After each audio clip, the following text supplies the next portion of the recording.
Mana ada ini kristenisasi hari Minggu? Tidak ada. Ini juga koran punya pimpinannya orang Islam, pemimpin Syarikat Dagang Islam, namanya Raden Mas Tirto Adi Suryo. Kita ini sakit ingatan semua. Itu baru tahun 1900-an awal loh, kita sudah sakit ingatan. Apalagi Alkitab 2000 tahun yang lalu, lagaknya ngeritik Alkitab. Pangkatmu itu apa? Bahasanya tidak paham, sejarahnya tidak paham, tapi ngawurnya tidak ketulungan.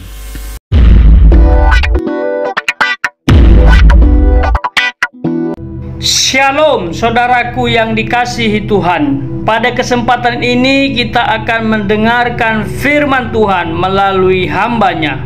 Persiapkan hati dan pikiran saudara agar menjadi lahan yang subur, bertumbuh dan menghasilkan buah. Biarlah nama Tuhan saja yang dipermuliakan. Tuhan Yesus memberkati.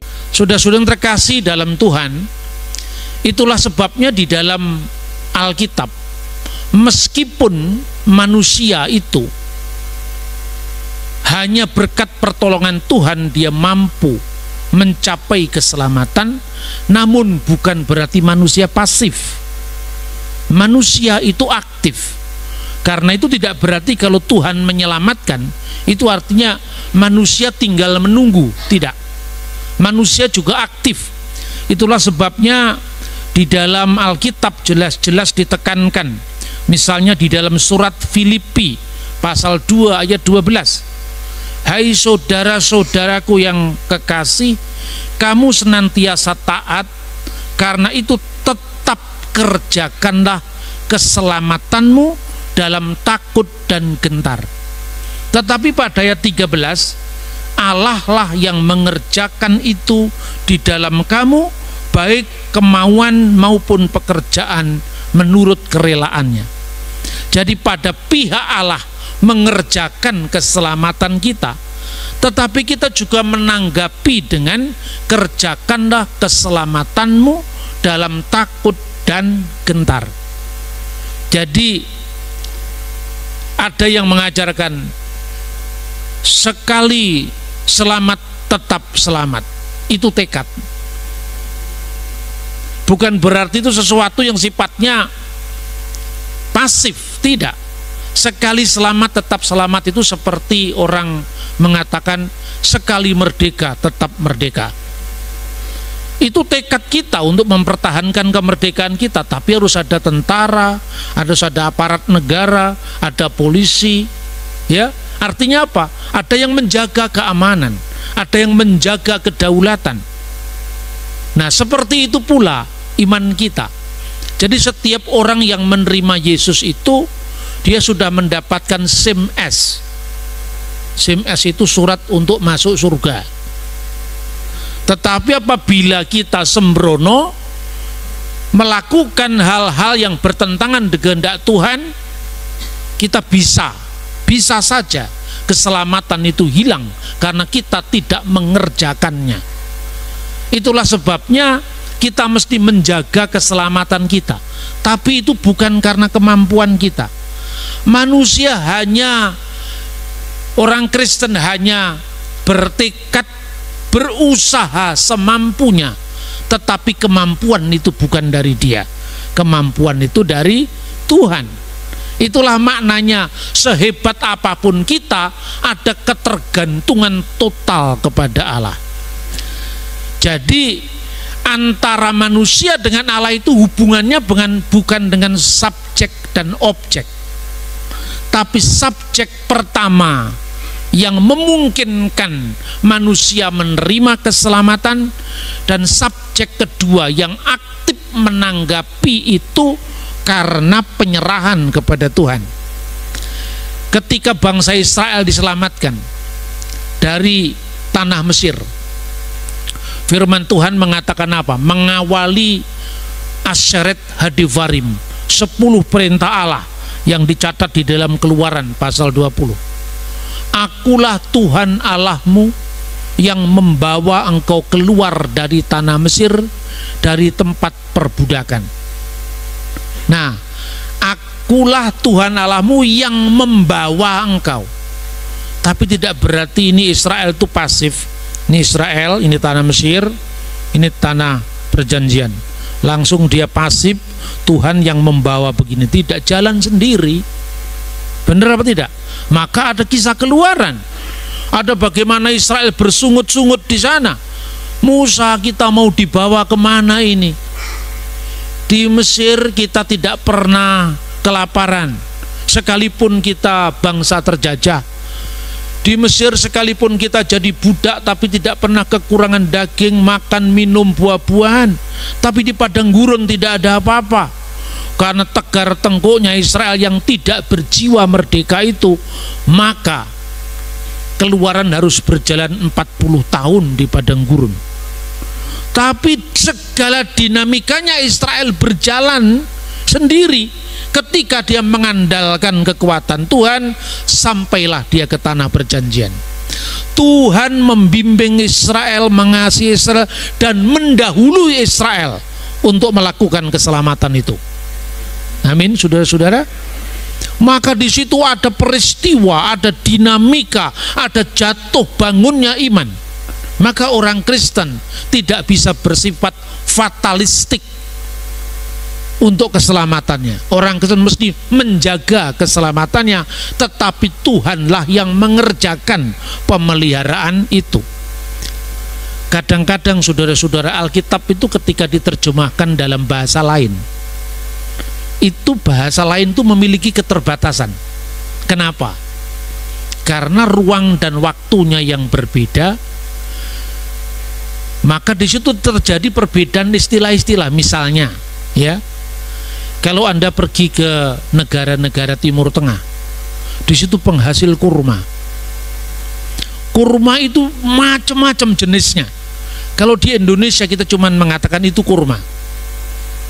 Di Mesir, di Irak, di Yeriko, apalagi Yeriko itu kota pohon kurma.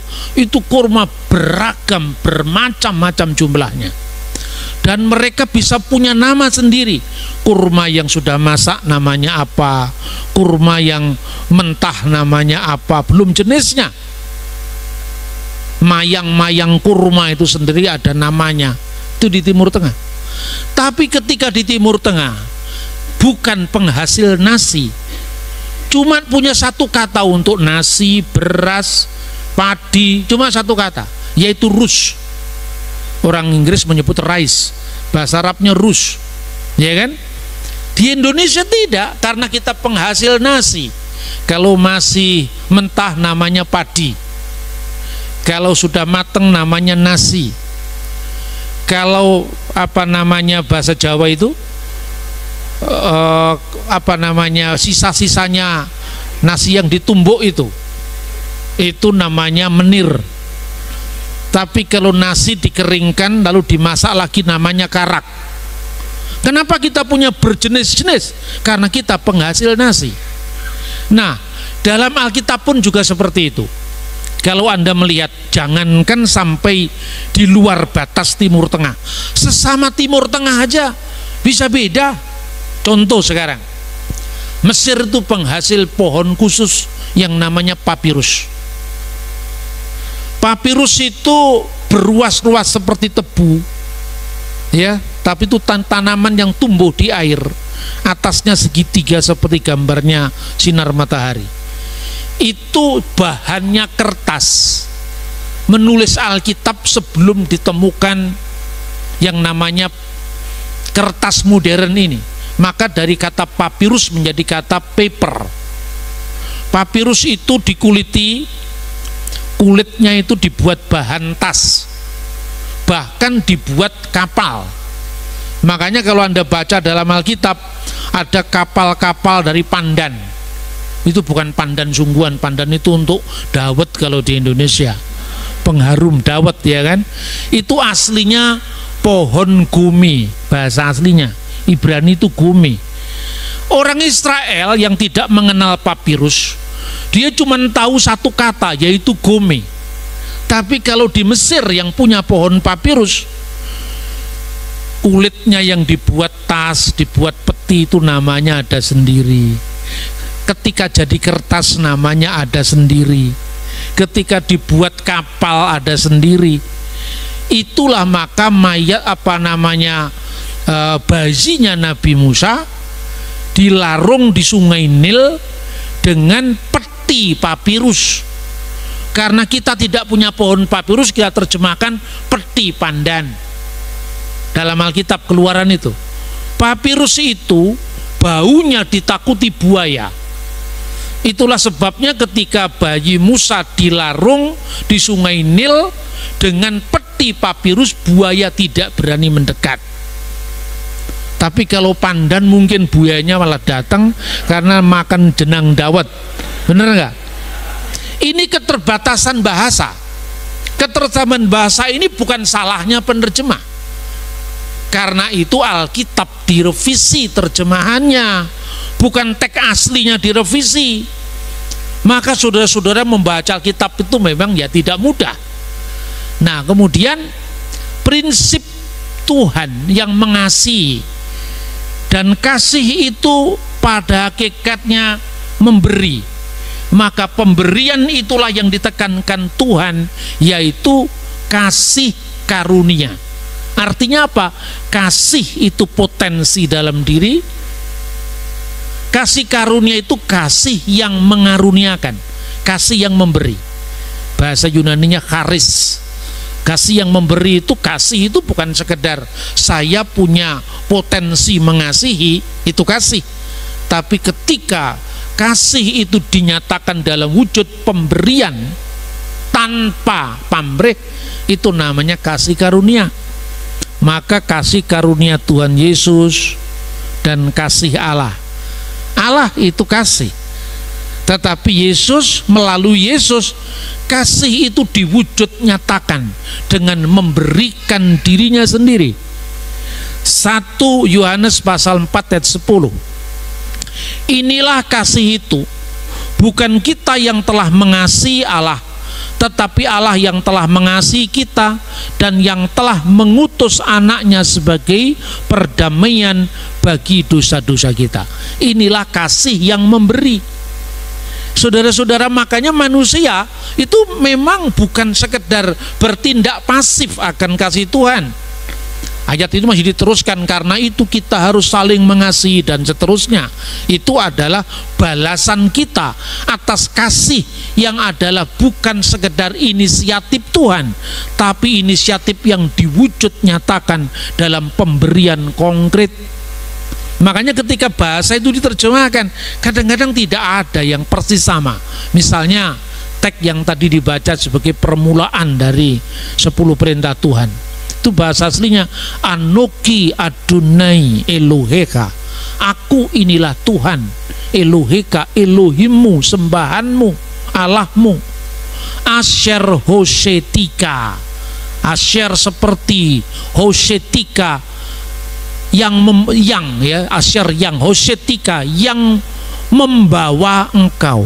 Nah, kata membawa ini sebetulnya bukan seperti memindahkan barang, tapi itu adalah aktif. Membawa engkau keluar dari tanah Mesir. Siapa yang memampukan bangsa itu akhirnya, sekalipun dengan segala dinamikanya selama 40 tahun sampai ke tanah perjanjian? Karena Tuhan sendiri yang memampukan. Jadi Israel bukan sekedar objek, tapi subjek kedua. Tuhanlah subjek pertama. Melalui kisah kebangkitan Yesus, kita juga diajarkan bagaimana Kristus mendahului murid-muridnya ke Galilea. Apa artinya itu, saudara-saudara? Pertama, sejak kekristenan menghayati jalan Kristus sebagai penggenap Taurat dan para nabi, maka kekristenan memiliki ibadah khusus. Kalau dahulu gereja mula-mula itu sinagoge Yahudi. Kata sinagoge itu masih ada dalam Alkitab Perjanjian Baru, rumah ibadat terjemahannya. Dan gereja mula-mula belum disebut gereja, itu sinagoge. Surat Yakobus misalnya, tempat kumpulanmu. Kata kumpulanmu itu bahasa Yunaninya sinagoge imon, ya. Jadi sinagoge itu rumah ibadat Yahudi. Orang Yahudi dulu beribadah ya, orang Kristen tuh beribadah ya sama dengan orang Yahudi. Ada unsur apa? Pengakuan iman, Shema. Shema Israel Adonai Elohenu Adonai Echad. Dengarkanlah wahai Israel, Tuhan Allah kita, Tuhan itu esa. Ketika gereja mendalami pengakuan iman dengan kedatangan Kristus, maka mulailah ada pengakuan iman, menjabarkan pengakuan iman Yahudi yang diawali juga dengan kata-kata, aku percaya akan satu Allah, Bapa yang Maha Kuasa, pencipta langit dan bumi, segala yang kelihatan dan yang tidak kelihatan, dan percaya akan satu Tuhan, Yesus Kristus. Itu penjabaran dari Shema Israel. Ada doa berkat, ya, diawali dengan kata-kata Baruch atah Adonai Elohenu melek haolam. Diberkatilah, terpujilah nama Tuhan, namamu Adonai ya Tuhan, Elohenu sembahan kami, melek haolam raja sekalian alam, Elohe Abraham, Elohe Yitzhak, Elohe Yakub, makin Abraham. Allah yang disembah Abraham, Allah yang sama itulah yang diajarkan pada anaknya. Allah yang disembah Ishak, sebutannya bisa berbeda-beda. Abraham diberkati Melkisedek dengan nama El Olam, Allah yang kekal. Tetapi juga Abraham menyebut Tuhan dengan El Shaddai, Allah yang maha kuasa, ya kan? Ishak menyebut Pahat Yitzhak yang disegani Ishak. Yakub menyebut El Bet-El, Tuhan yang menyatakan diri di Bet-El. Tetapi itu adalah Allah yang sama yang diajarkan oleh para leluhur mereka, yang tidak lain adalah perisai Abraham, pelindung Abraham. Prinsip-prinsip ini penting, saudara-saudara. Makanya saya selalu sampaikan, ketika iman Kristen menggenapi pengharapan Yudaisme, iman Kristen tidak lagi tergantung dengan Yahudi. Karena Yahudi kan belum percaya Yesus itu adalah Mesias yang ditunggu-tunggu. Lah Mesiasnya itu bangkitnya hari Minggu, bukan dari Sabat. Maka setelah Sabat ada hari Minggu. Ini nggak ada hubungannya dengan dewa matahari, jangan ngawur. Kita ini seringkali dituduh-tuduh kita tidak mampu menjawab karena kita tidak mengerti sejarah gereja kita. Sejak awal, ya, kata ini dikatakan hari pertama minggu itu. Hari pertama minggu itu hitung sendiri. Hari pertama bahasa Ibrani Yom Echad, hari pertama. Jadi bahasa Arab Yaumul Ahad, jadi bahasa Jawa Dino Ahad. Akad Legi, akad Kliwon, akad Pon itu tambahan Jawa. Yom Sheni hari kedua, hari Senin, jadi bahasa Arab Yaumul Isnin. Yom Selisi hari ketiga, bahasa Ibrani, menjadi bahasa Arab Yaumut Thalata, hari Selasa. Yom Revi hari Rabu, bahasa Ibrani, menjadi Yaumul Arba'ah, menjadi hari Rabu. Yom Khamisi hari Kamis, hari maksudnya hari ke-5, ya, menjadi Yaumul Kamis, hari Kamis. Karena hari Jumat dibuat ngumpul, jadi aslinya itu adalah Yom Sisi, Yom Sadisi bahasa Arabnya. Karena untuk ngumpul, ya, makanya umat Islam kan kumpulnya hari perkumpulan Jumat. Itu nama Islam Jumat itu, ya. Nama Ibraninya Yom Sisi, hari ke-6 gitu aja. Yom Sabat, ya, Yaumul Sabt, hari Sabtu. Kemudian ketika Portugis datang ke Indonesia, mempengaruhi banyak hal termasuk musik keroncong, itu pengaruh dari Portugis. Lalu membawa istilah Portugis itu Domingo, hari Tuhan. Dulunya namanya hari Akad juga, zamannya Sultan Agung, zamannya kerajaan-kerajaan, hari Akad. Setelah terbitnya koran Pemberita Betawi tahun 1800 89 kalau tidak salah, baru muncul kata-kata terbit saban hari Domingo. 1907, setahun sebelum kebangkitan nasional, jadilah pemberita Betawi Domingo menjadi Minggu. Itu bukan kristenisasi, tidak ada urusannya. Makanya itu harus membaca sejarah. Saya clipping koran-koran dari zaman Belanda itu untuk membuktikan mana ada ini kristenisasi hari Minggu. Tidak ada. Ini juga koran punya pimpinannya orang Islam, pemimpin Syarikat Dagang Islam, namanya Raden Mas Tirto Adisuryo. Masa Tirto Adisuryo mau mengadakan kristenisasi hari-hari? Kita ini sakit ingatan semua. Itu baru tahun 1900-an awal loh, kita sudah sakit ingatan. Apalagi Alkitab 2000 tahun yang lalu, lagaknya ngeritik Alkitab. Pangkatmu itu apa? Baru 100 tahun aja sudah sakit ingatan kok. Bahasanya tidak paham, sejarahnya tidak paham, tapi ngawurnya tidak ketulungan. Benar apa tidak? Saya kalau ngomongnya selalu ada datanya. Ya, itu yang pertama. Karena itu prinsip-prinsip membaca Alkitab itu harus kita lakukan. Kalau tidak, kadang-kadang orang bisa bingung sendiri. Maka terjadilah gempa bumi yang hebat, sebab seorang malaikat Tuhan turun dari langit dan datang ke batu itu dan menggulingkannya, lalu duduk di atasnya. Coba, di manakah malaikat itu? Duduk di atasnya. Coba bandingkan dengan Injil Markus. Ini membaca Alkitab secara kritis. Injil Markus pasal 16 ayat 5, ayat 4 dulu. Tetapi ketika mereka melihat dari dekat, tampaklah batu yang memang sangat besar itu sudah terguling. Lalu mereka masuk ke dalam kubur dan mereka melihat seorang muda yang memakai jubah putih duduk di sebelah kanan. Mereka sangat terkejut. Ayo sekarang, malaikat apa seorang muda? Duduk sebelah kanan atau duduk di atas batu? Jangan bingung. Orang kan bingung toh. Kalau kita membaca Alkitab Matius sendiri, Markus sendiri, tidak bingung. Coba dijejerkan.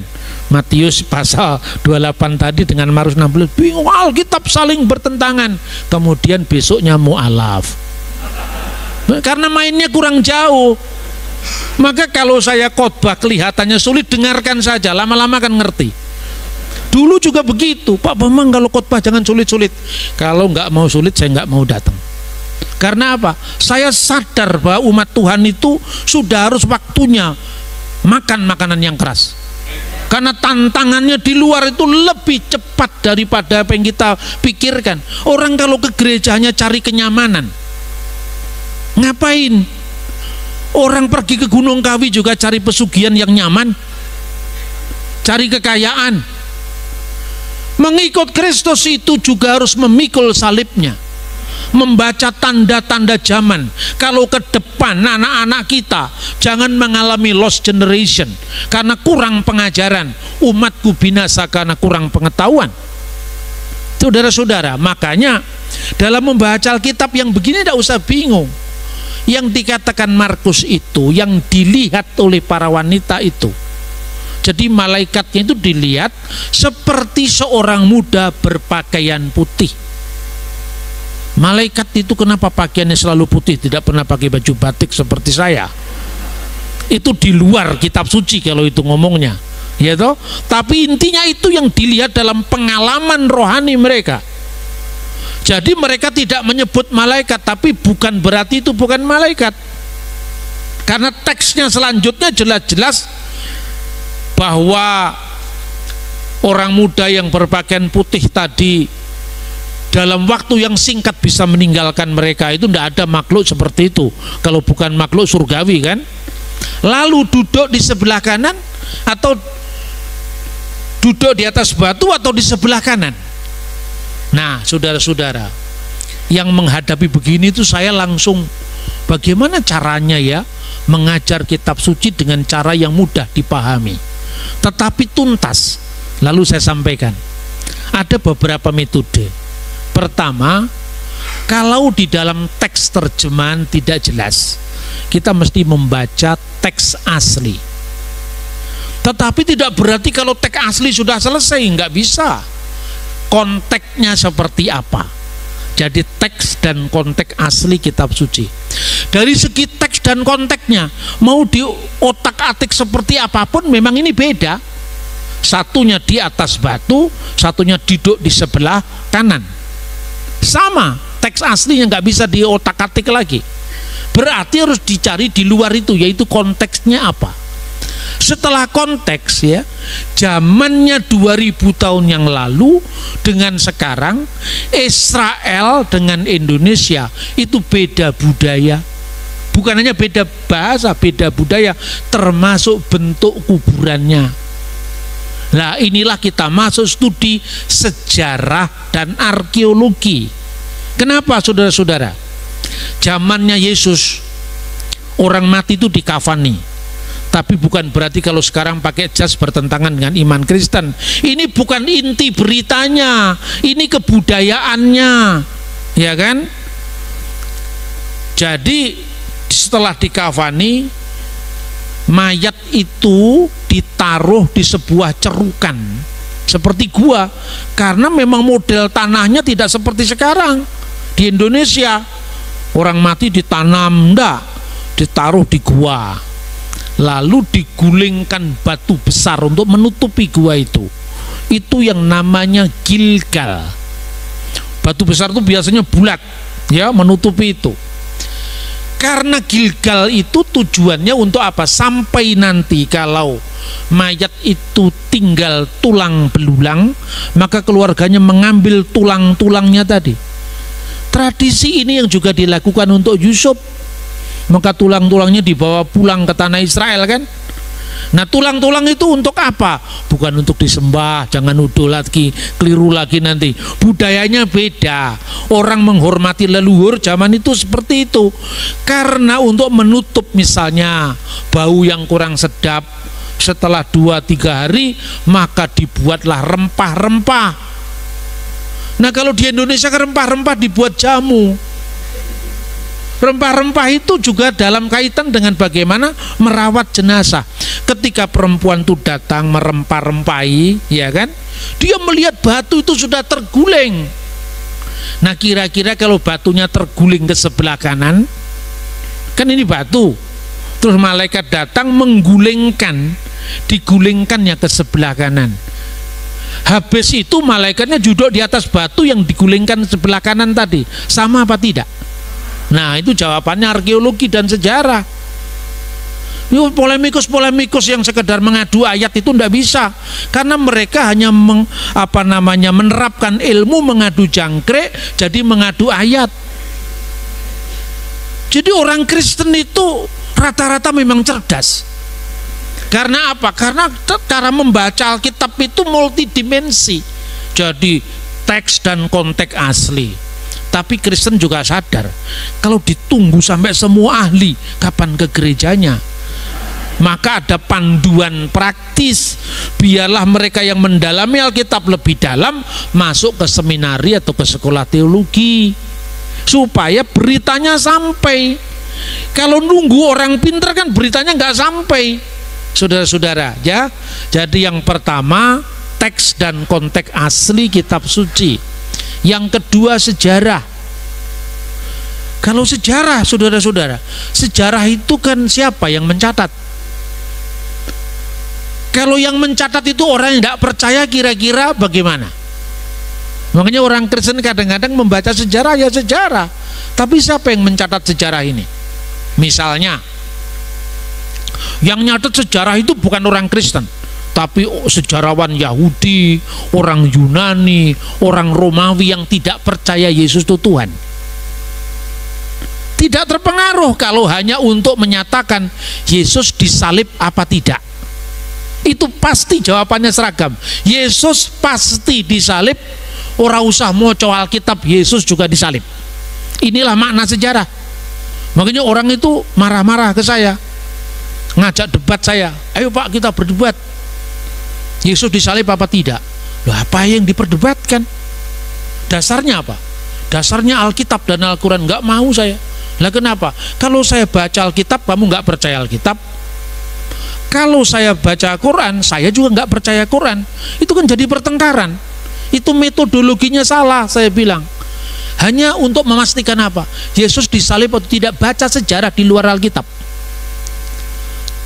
Baca karya dari Cornelius Tacitus, seorang senator Romawi dan ahli hukum di abad pertama, menulis tahun 90-an Masehi bahwa Yesus itu telah disalibkan pada masa Kaisar Tiberius di bawah prokurator kita Pontius Pilatus. Clear, Yesus disalib. Baca Talmud Yahudi, tradisi Yahudi yang akhirnya menceritakan penyaliban, bahwa Yesua telah digantung Ereb Hapesah menjelang Paskah. Clear, Yesus disalib. Flavius Josephus, kenapa orang Kristen sampai hari ini masih ada? Padahal Yesus itu atas desakan para pemimpin agama kami, agama Yahudi, telah disalibkan sampai mati pada masa pemerintahan Pontius Pilatus. Clear. Tapi karena mereka melaporkan, 3 hari kemudian dia bangkit kembali di antara orang mati, maka kekristenan masih eksis sampai hari ini, katanya Josephus. Jadi ahli sejarah di abad pertama tidak ada yang meragukan Yesus disalib, semua mengatakan Yesus disalib, padahal mereka bukan orang Kristen. Jadi kalau sekedar mengatakan Yesus disalib, tidak usah baca Alkitab, pasti disalib. Bingung kan? Orang-orang yang nantangi saya itu kan bingung. Jadi Bapak benar-benar tidak mau baca Al-Quran? Tidak mau, itu bukan kitab suci saya. Untuk apa saya baca? Ini wahyu terakhir, wahyu gila sing percaya. Sing ora percaya wahyu Suhendro. Kamu mau ngomong wahyu terakhir, mau ngomong kereta api terakhir, pesawat terakhir, itu tidak terpengaruh untuk agama lain. Begitu juga Alkitab. Kita mau mengatakan ini firman Tuhan ilhamkan Roh Kudus, mereka nggak percaya. Karena itu menghindari perdebatan yang tidak perlu, karena menjaga keutuhan bangsa dan negara kita. Ora usah. Kalau sekedar mengatakan Yesus disalib, tidak baca Alkitab pun Yesus disalib. Lalu nanya lagi ke saya, jadi Bapak tidak percaya Alkitab? Loh, kamu salah paham dan berpaham salah terus. Saya cuma mengatakan sejarah. Sejarah itu umum. Tapi kalau kamu bertanya kepada saya, untuk apa Yesus disalib bagi Pak Bambang? Untuk menebus dosa, itu jawabannya di Alkitab. Kalau faktanya tidak baca Alkitab pun nggak apa-apa, netral kan, orang bisa paham. Inilah sejarah. Tetapi ketika kita memaknai sejarah yang sama, maknanya kita perlu sejarah iman. Lah, sejarah iman itulah yang ditulis para penulis Alkitab, para bapak-bapak gereja yang mengkanonkan Alkitab. Itulah sejarah iman. Sejarah iman itulah setelah sejarah sekuler, sejarah iman. Kalau masa-masa setelah Alkitab namanya patrologi, ilmu tentang bapak-bapak gereja. Apa dasar Alkitabnya, Pak? Itu orang Yahudi tadi. Inilah silsilah Yesus Kristus, anak Daud, anak Abraham. Kenapa disebut nama orangnya?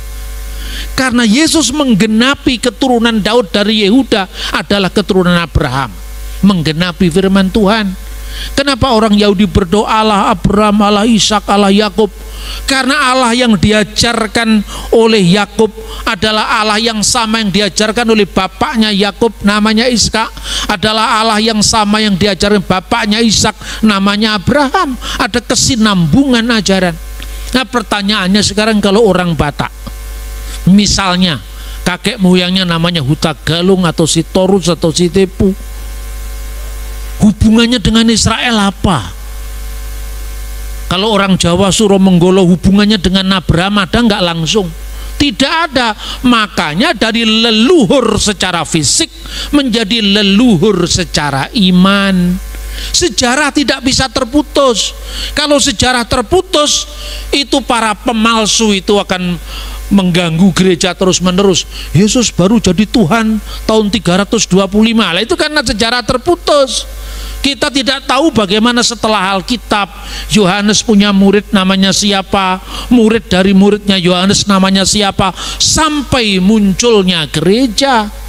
Sejarah harus berjalan terus tanpa putus. Itulah prinsip yang dinamakan prinsip rasuli atau apostolik, saudara-saudara. Jadi teks dan konteks asli kitab suci, sejarah, lalu sejarah iman.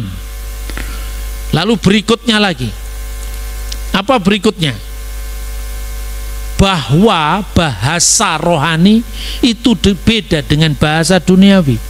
Bicara tentang Tuhan itu bicara tentang sesuatu yang tak terhingga. Sedangkan bicara tentang ciptaan itu bicara dengan sesuatu yang terhingga dan terbatas.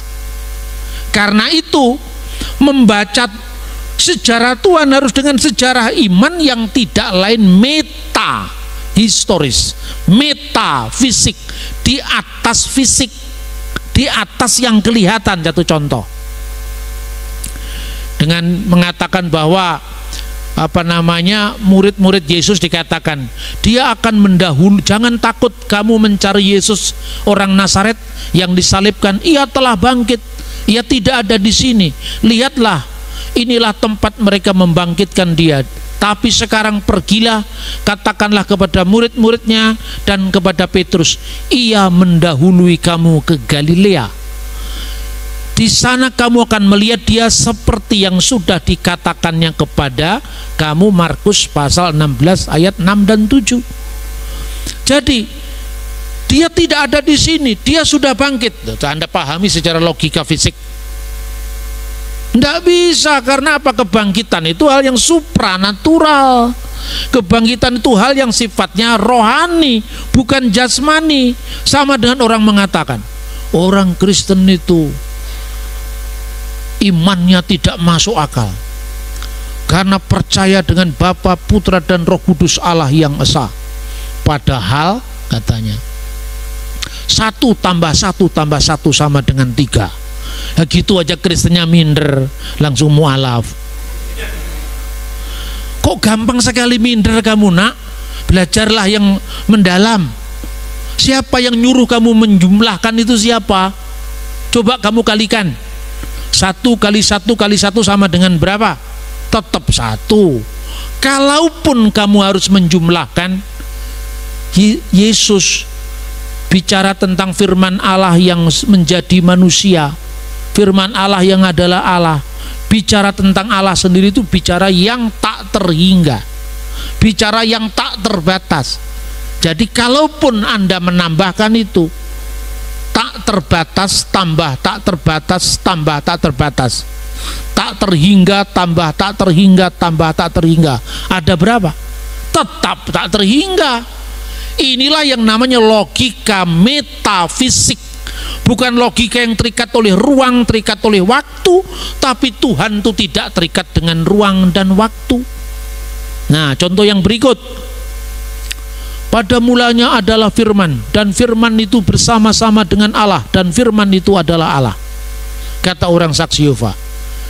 Kalau Markus bersama dengan Yohanes, apakah Yohanes adalah Markus? Logikamu keliru, bro. Firman bersama-sama dengan Allah dibandingkan dengan Matius bersama-sama dengan Markus. Apakah Markus adalah Matius? Bukan. Jadi sekarang tarik kesimpulan yang sama. Matius bersama-sama Markus. Markus bukanlah Matius. Firman bersama-sama dengan Allah. Firman itu Allah apa bukan, Pak? Mestinya ya bukan ya. Kamu tidak bisa membedakan gundulnya Markus, gundulnya Matius dengan Allah. Gak bisa begitu. Tuhan tuh tak terbatas ruang dan waktu. Kalau sekarang Markus di sini, Markus tidak bisa ke Surabaya dalam waktu yang sama. Maka ada lagunya, aku di sini, engkau di sana, memang beda. Bener, Pak? Lah kalau kamu di sini nggak bisa di sana, itu karena manusia terbatas oleh ruang dan waktu. Tetapi kalau Tuhan sekarang di Surabaya, apa Tuhan tidak bisa ada di Jakarta? Apa Tuhan tidak apa sih di Los Angeles? Di seluruh dunia roh Allah bekerja. Kita nyanyi begitu.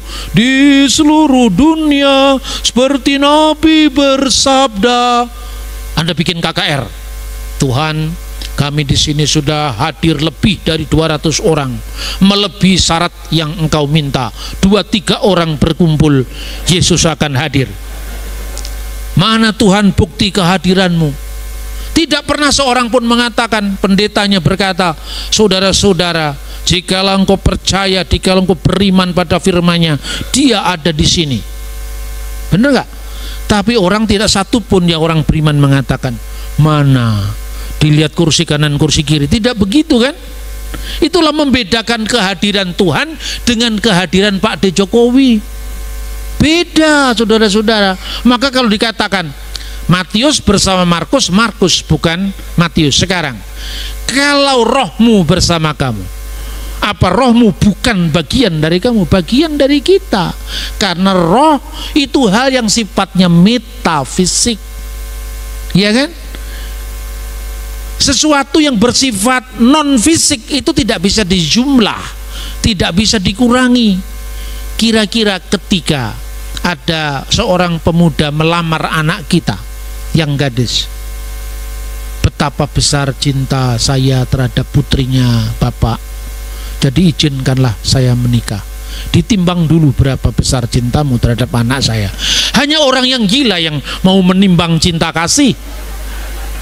Jadi nimbang itu bukan hal yang sifatnya hanya fisik, ya kan? Berdasarkan pertimbangan inilah saya menerima kamu sebagai calon menantuku. Itu bukan timbangan fisik kan? Pertimbangan akal budi itu mengatasi fisik. Gampangannya, seorang pintar bikin kue bolu, ya, diajarkan pada 100 ibu-ibu gereja, gerakan wanita di gereja itu. Dulunya tidak ada satupun yang pintar dalam bidang kue bolu. Diajarkan dengan praktek selama 3 jam. Akhirnya si guru yang mengajarkan cara membuat kue bolu ini membuat ibu-ibu yang jumlahnya 100 orang yang dulunya tidak tahu apa-apa sekarang jadi ahli kue bolu. Pertanyaannya, ketika ilmu tadi diajarkan pada 100 orang, apakah ilmu dari sang ibu tadi berkurang 100? Loh tidak, tapi kan ada transfer ilmu, transfer of knowledge. Ya, tapi ilmu tidak bisa ditimbang, tidak bisa dijumlah seperti jumlahnya atau liternya air atau liternya beras atau liternya bensin, karena itu bukan fisik. Nah, maka teks dan konteks asli kitab suci, sejarah secara umum, sejarah secara iman, arkeologi, ilmu kepurbakalaan, baru yang namanya teologi metafisik. Artinya apa? Tuhan tidak sama dengan batu, tidak sama dengan Matius, tidak sama dengan Markus. Sehingga kalau dikatakan Tuhan beserta orang-orang yang beriman di kota Jakarta, berapa jumlah orang beriman di Jakarta? 1 juta, 2 juta, 3 juta. Tuhan jumlahnya berapa? 1. Tuhan yang satu pada waktu yang sama di 1 juta tempat yang berbeda beserta dengan orang beriman. Apakah Tuhan jadi 1 juta? Tidak, karena Tuhan itu maha hadir. Begini saudara-saudara ya. Baru yang terakhir itu namanya strategi komunikasi. Sebab sepinter apapun, sehebat apapun, sesaleh apapun kita, kalau bahasa kita itu menimbulkan ketidaksukaan pada orang lain, itu menjadi kontraproduktif. Maka dalam suratnya yang pertama Rasul Petrus mengatakan, kuduskanlah Kristus di dalam hatimu sebagai Tuhan. 1 Petrus pasal 3 ayat 15. Itu goalnya, supaya dalam hati kita menguduskan Kristus, mengecualikan Kristus, mengistimewakan Kristus sebagai Tuhan. Setelah iman kita sendiri ada, Kristus bertakhta, sudah khusus, sudah kudus di hati kita, siap sedialah segala waktu untuk memberikan pertanggungan jawab kepada tiap-tiap orang yang meminta pertanggungan jawab dari kamu tentang pengharapan yang ada padamu. Di sini ada pembelaan iman, mengkomunikasikan iman. Tapi strategi komunikasi haruslah dengan lemah lembut dan hormat dan hati nurani yang murni, supaya orang yang memfitnah kamu karena hidupmu yang saleh dalam Kristus menjadi malu karena fitnahan mereka itu. Nah, inilah prinsip-prinsip bersaksi dalam Alkitab. Tapi kalau kita sudah halus, kita sudah hati-hati, kita sudah tidak mau mencampuri orang lain, dia toh merasa marah, berarti itu bukan orang itu yang marah, tapi ada invisible hand yang dibalik orang itu. Saudara-saudara, saya mau bersaksi, kira-kira 5-6 tahun yang lalu saya itu mengadakan sebuah forum itu di Banyuwangi tempatnya. Lalu ada teman-teman pendeta wong itu yang undang saya, itu teman-teman pendeta yang sudah aktif di pelayanan desa-desa itu. Karena saya tuh nyebrang dari Bali ke Malang lewat Banyuwangi. Ya, kita disuruh mampir. Terus saya bilang, loh, saya suruh ceramah kepada pendeta-pendeta itu apanya yang diceramai? Sama-sama seneng khotbahnya, suka khotbahnya. Oh, bukan begitu, Pak. Kita bagi pengalaman. Oke, kalau gitu sekarang kita namakan forum kita ini Tombo Teko Loro Lungo. Apa itu? Obatnya datang, sakitnya hilang. Tombo Teko Loro Lungo.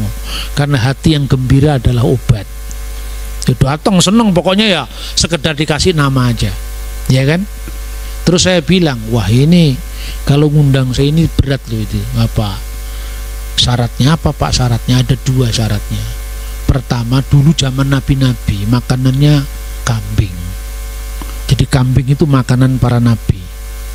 Makanya di Alkitab kan nggak ada nabi makan ayam, itu kan jarang tuh. Ada makan kambing. Jadi kambing itu yang membuat potensi berpikir orang itu semakin bagus. Itu versi saya. Kalau versi lain beda lagi. Terus yang kedua, karena waktunya malam, itu minuman para pendoa itu kopi. Karena supaya bisa betah melek itu kopi. Jadi kambing dan kopi. Oh siap Pak. Semakin gayeng malamnya itu. Lagu-lagunya lagu-lagu rakyat Jawa itu. Siji loro telu, ayo konco podo melu, 4 5 6 derek Gusti yo sing temen, gitu kan. 7 8 9 derek Gusti ojo sembrono, 10 wis jangkep derek Gusti mesti selamat. Lagunya begitu. Opo tenan iyo iyo, opo iyo tenan tenan derek Gusti bakal manggih raharjo.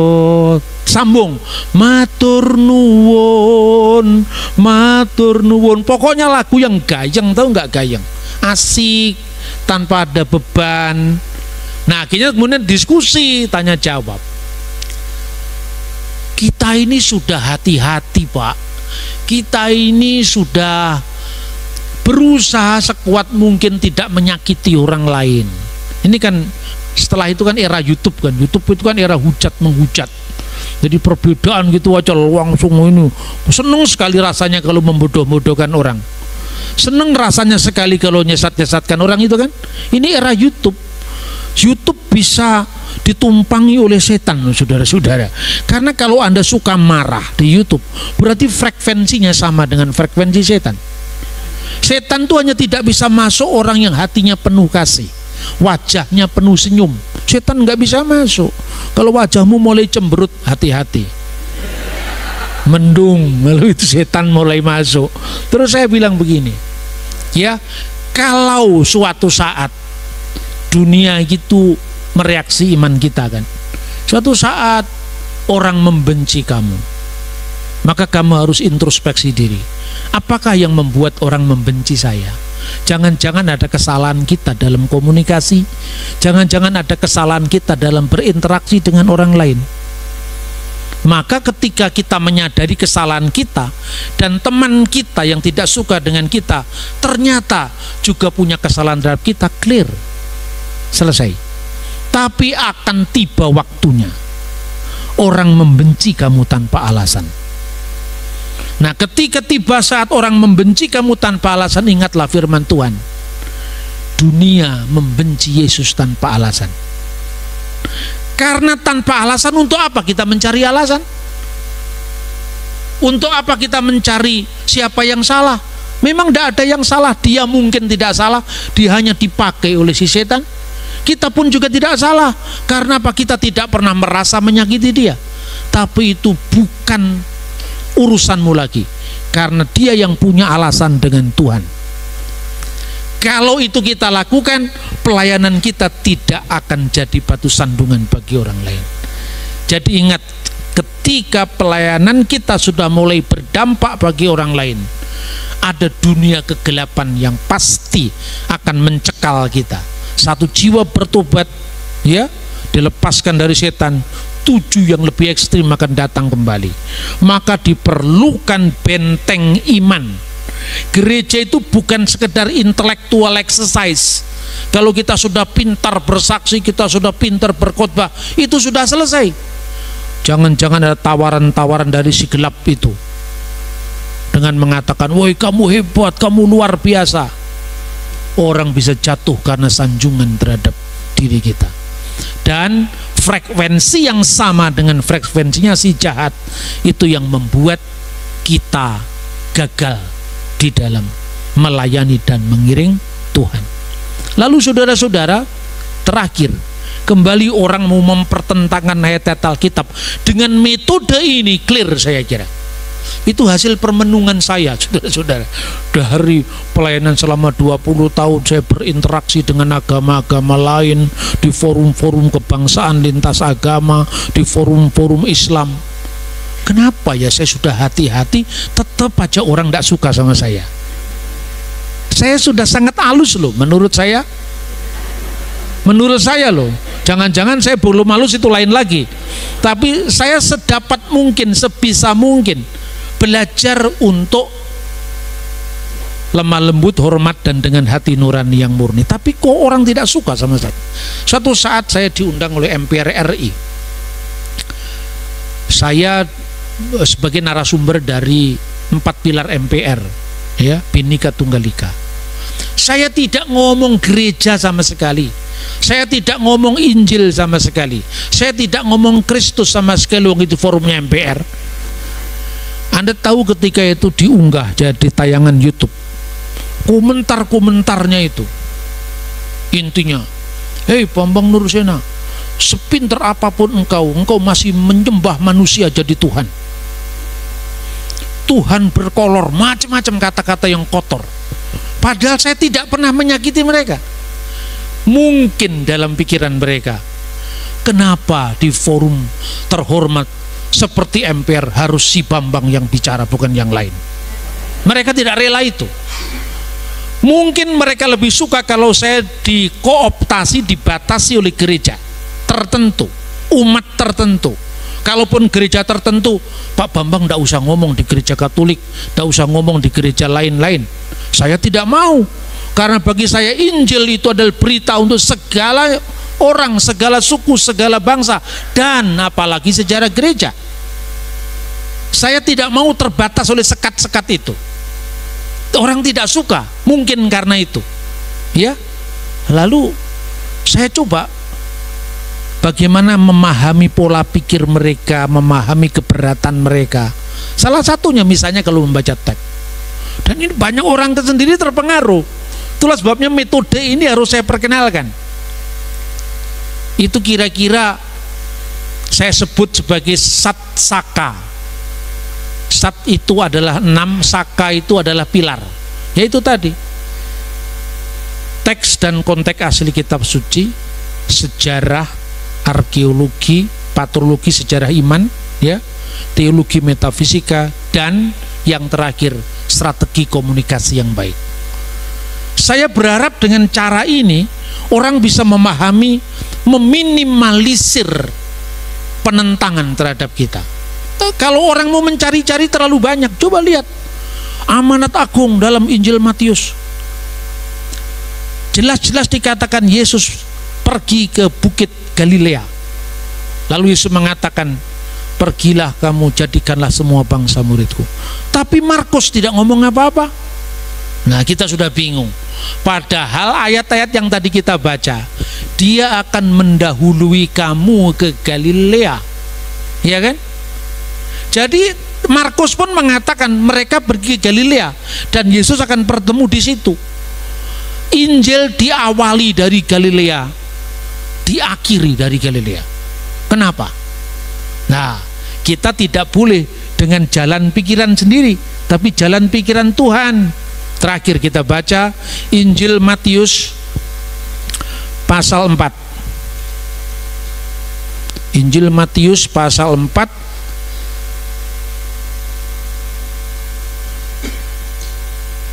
ayat 13-15. Ia meninggalkan Nazaret dan diam di Kapernaum, di tepi danau di daerah Zebulon dan Naftali, supaya genaplah firman yang disampaikan oleh Nabi Yesaya, tanah Zebulon dan tanah Naftali, jalan ke laut, daerah seberang sungai Yordan, Galilea, wilayah bangsa-bangsa lain. Perhatikan saudara-saudara, sejak zaman Herodes Agung wafat, kerajaan Yahudi dibelah menjadi 3 bagian. Pertama yang disebut Yudea. Yudea disebut sebagai etnark, penguasa etnis. Kenapa penguasa etnis? Karena 99% Yahudi, maka etnik Yahudi yang berlaku di sana. Dipimpin oleh anak sulungnya Herodes Agung yang namanya Arkelaus. Yang kedua, Galilea ini yang dipimpin oleh seorang penguasa seperempat negeri, yaitu Antipas, dan seperempatnya lagi adiknya yang namanya Filipus. Makanya ada Kaisaria Filipi misalnya. 3 ini. Lalu ketika Yesus ditolak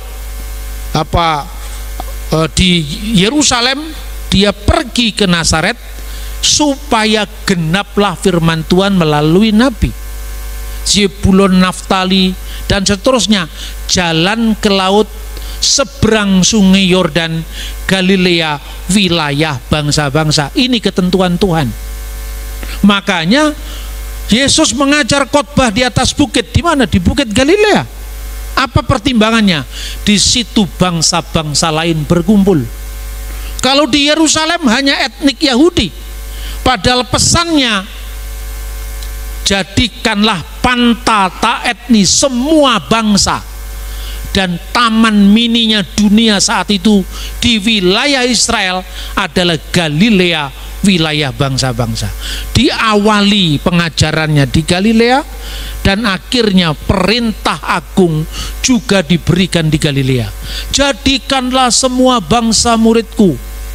Di situ sudah ada bangsa-bangsa lain karena Galilea wilayah bangsa-bangsa. Inilah yang namanya sejarah iman. Jadi kalau ini dibaca oleh seorang Yahudi yang tidak percaya Yesus, kalau ini dibaca oleh Rabi Akiba yang tidak percaya Yesus, itu kebetulan Yesus di Galilea. Tapi bagi kita orang yang percaya dengan Yesus, tidak ada kebetulan dengan Galilea. Amin. Bahkan tidak ada kebetulan dalam setiap hidup kita. Semua dalam pemeliharaan Tuhan, dalam pimpinan Tuhan.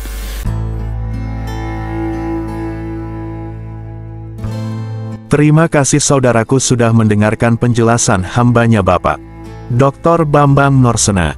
Jika ada pertanyaan atau pernyataan silahkan isi di kolom komentar ya. Sebagai orang Kristen, saudara pasti ingin tahu lebih dalam tentang apa itu keselamatan menurut Alkitab. Berikut adalah penjelasan tentang keselamatan menurut Alkitab. Keselamatan dalam Alkitab berasal dari bahasa Ibrani, Yeshua, dan bahasa Yunani, soteria berarti pembebasan atau penyelamatan dari bahaya, dosa, atau kematian. Keselamatan sangat penting bagi manusia berdosa karena beberapa alasan. 1. Pembebasan dari dosa. Manusia berdosa memerlukan keselamatan untuk dibebaskan dari kuasa dosa yang mengikat mereka. Dosa menyebabkan manusia terpisah dari Allah dan mengalami konsekuensi negatif dalam hidup mereka. 2. Pengampunan dosa. Keselamatan membawa pengampunan dosa. yang memungkinkan manusia berdosa untuk memulai kembali dan memiliki hubungan yang baru dengan Allah. 3. Kehidupan kekal. Keselamatan memberikan kehidupan kekal, yang berarti manusia berdosa dapat memiliki harapan untuk masa depan yang cerah dan kekal bersama Allah. 4. Pemulihan hubungan dengan Allah. Keselamatan memungkinkan manusia berdosa untuk memulihkan hubungan mereka dengan Allah, yang telah rusak karena dosa. 5. Kebahagiaan dan kedamaian. Keselamatan membawa kebahagiaan dan kedamaian, karena manusia berdosa dapat merasakan kasih dan pengampunan Allah. Ayat-ayat Alkitab yang relevan adalah Yohanes 3 ayat 16, karena begitu besar kasih Allah akan dunia ini, sehingga Ia telah memberikan anaknya yang tunggal, supaya setiap orang yang percaya kepadanya tidak binasa, melainkan beroleh hidup yang kekal. Roma 5 ayat 8-9, tetapi Allah menunjukkan kasih-Nya kepada kita, ketika kita masih berdosa, Kristus mati untuk kita. Lebih-lebih lagi, sekarang kita telah dibenarkan oleh darah-Nya, kita akan diselamatkan dari murka Allah melalui Dia. 1 Korintus 15 ayat 1-4, Saudara-saudara, aku ingin mengingatkan kamu akan Injil yang aku beritakan kepadamu, yang kamu terima, dan yang kamu pegang teguh. Dengan Injil itu kamu diselamatkan, jika kamu mengingatnya dengan benar, kecuali jika kamu percaya dengan sia-sia. Sebab aku telah menyampaikan kepada kamu, di antara yang terdahulu, apa yang telah aku terima, yaitu bahwa Kristus telah mati untuk dosa-dosa kita, sesuai dengan kitab suci. Aspek-aspek keselamatan dalam Alkitab. 1. Keselamatan dari dosa. Keselamatan dari dosa berarti pembebasan dari kuasa dosa dan pengampunan dosa melalui iman kepada Yesus Kristus. Roma 5 ayat 8-9, 1 Korintus 15 ayat 1-4. 2. Keselamatan dari kematian. Keselamatan dari kematian berarti kehidupan kekal dan kebangkitan dari kematian melalui iman kepada Yesus Kristus. Yohanes 3 ayat 16, 1 Korintus 15 ayat 50-57.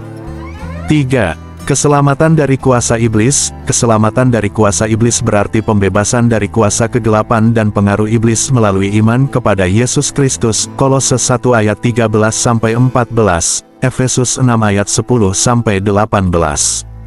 Cara menerima keselamatan. Menurut Alkitab, keselamatan dapat diterima melalui 1. Iman kepada Yesus Kristus. Iman kepada Yesus Kristus sebagai Juru Selamat dan Tuhan adalah cara untuk menerima keselamatan. Yohanes 3 ayat 16, Roma 10 ayat 9-10. 2. Pengampunan dosa. Pengampunan dosa melalui darah Yesus Kristus adalah cara untuk menerima keselamatan. 1 Korintus 15 ayat 3, Efesus 1 ayat 7. 3. Kehidupan baru. Kehidupan baru dalam Kristus adalah cara untuk menerima keselamatan. 2 Korintus 5 ayat 17, Galatia 2 ayat 20. Menurut Alkitab, jika orang menolak Tuhan Yesus Kristus sebagai Juru Selamat, maka mereka akan mengalami beberapa dampak negatif, seperti 1. Kehilangan keselamatan. Orang yang menolak Yesus Kristus tidak akan menerima keselamatan dan kehidupan kekal. Yohanes 3 ayat 36, 2 Tesalonika 1 ayat 8-9. 2. Tetap dalam dosa. Orang yang menolak Yesus Kristus tidak akan dibebaskan dari dosa dan akan tetap dalam keadaan terpisah dari Allah. Roma 3 ayat 23, 6 ayat 23. 3. Mengalami murka Allah. Orang yang menolak Yesus Kristus akan mengalami murka Allah dan hukuman kekal. Yohanes 3 ayat 36, 2 Tesalonika 1 ayat 8-9. 4. Kehilangan kehidupan kekal. Orang yang menolak Yesus Kristus tidak akan menerima kehidupan kekal dan akan kehilangan kesempatan untuk hidup bersama Allah. Yohanes 3 ayat 16, 1 Korintus 15 ayat 1-4. 5. Tetap dalam kegelapan. Orang yang menolak Yesus Kristus tidak akan menerima terang dan akan tetap dalam kegelapan. Yohanes 1 ayat 4-5, 12 ayat 46. Ayat-ayat Alkitab yang relevan adalah Yohanes 3 ayat 36, barang siapa percaya kepada anak, ia mempunyai hidup yang kekal, tetapi barang siapa tidak taat kepada anak, ia tidak akan melihat hidup, melainkan murka Allah tetap ada di atasnya. 2 Tesalonika 1 ayat 8-9, dalam api yang menyala-nyala ia akan muncul untuk menghukum orang-orang yang tidak mengenal Allah dan yang tidak taat kepada Injil Yesus, Tuhan kita. Mereka akan dihukum dengan hukuman kebinasaan yang akan menjauhkan mereka dari hadirat Tuhan dan dari kemuliaan kekuatannya. Roma 3 ayat 23, karena semua orang telah berbuat dosa dan telah kehilangan kemuliaan Allah.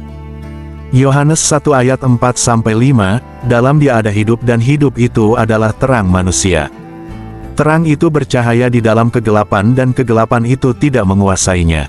Sebagai orang yang sudah diselamatkan Tuhan Yesus, kita harus melakukan beberapa hal untuk kemuliaan Tuhan, seperti 1. Mengasihi Tuhan dengan sepenuh hati, mengasihi Tuhan dengan sepenuh hati, jiwa, dan kekuatan kita, Matius 22 ayat 37-40. 2. Mengasihi sesama seperti diri sendiri, mengasihi sesama seperti diri sendiri, dan melakukan kebaikan kepada orang lain, Matius 22 ayat 39, Lukas 10 ayat 25-37. 3. Membuat murid dan mewartakan Injil, membuat murid dan mewartakan Injil kepada semua bangsa, untuk memperluas kerajaan Allah, Matius 28 ayat 18-20, Markus 16 ayat 15. 4. Hidup kudus dan benar, hidup kudus dan benar, dengan meninggalkan dosa dan melakukan kebenaran, 1 Petrus 1 ayat 13-16, 1 Yohanes 3 ayat 1-3. 5. Menggunakan bakat dan sumber daya untuk kemuliaan Tuhan, menggunakan bakat dan sumber daya kita untuk kemuliaan Tuhan, dan melakukan pekerjaan yang berguna bagi kerajaan Allah, 1 Korintus 12 ayat 4-6, Matius 25 ayat 14-30. 6. Berdoa dan mencari wajah Tuhan, berdoa dan mencari wajah Tuhan, untuk memperoleh kekuatan dan pimpinan darinya, Filipi 4 ayat 6-7, Yeremia 29 ayat 12-13. 7. Mengampuni dan mengasihi musuh, mengampuni dan mengasihi musuh, untuk menunjukkan kasih dan kemurahan Tuhan, Matius 5 ayat 44, Lukas 6 ayat 27-36. Ayat-ayat Alkitab yang relevan adalah Matius 22 ayat 37-40, Yesus berkata kepadanya, "Kasihilah Tuhan, Allahmu, dengan segenap hatimu dan dengan segenap jiwamu dan dengan segenap akal budimu." Itulah hukum yang terutama dan yang pertama. Dan hukum yang kedua, yang sama dengan itu, ialah, kasihilah sesamamu manusia seperti dirimu sendiri. 1 Petrus 1 ayat 13-16, oleh karena itu, siapkanlah akal budimu, jadilah tenang, dan berharaplah sepenuhnya kepada kasih karunia yang akan dibawa oleh Yesus Kristus kepada kamu. Seperti anak-anak yang taat, janganlah kamu menyerupai dahulu, ketika kamu tidak mengenal Allah, dan kamu hidup dalam keinginan-keinginan yang sia-sia. Tetapi seperti Dia yang memanggil kamu kudus, haruslah kamu juga menjadi kudus dalam seluruh hidupmu.